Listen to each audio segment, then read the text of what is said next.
Kuya kayo.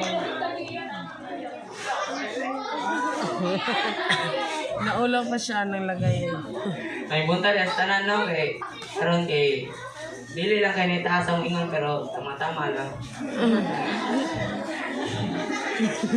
So, ako lang is always trust in God.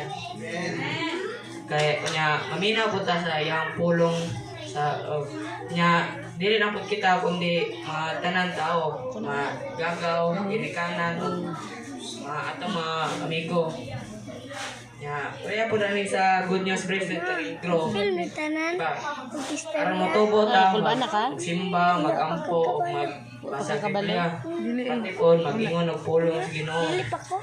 Para po mo dako, mutubo pa ta, mag-appeal po ta ka ng mga activities about sa Ginoo, murag kaning vacation, Bible camp.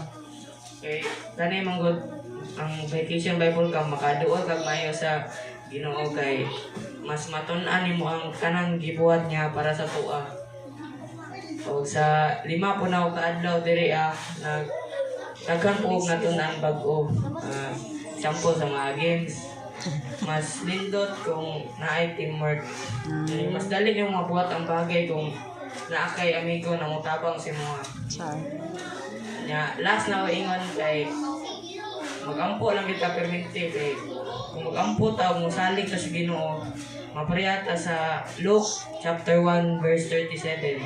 Nothing is impossible with God. Muna ampo lang gid perminti. Salamat. God bless us always. Salamat kayo.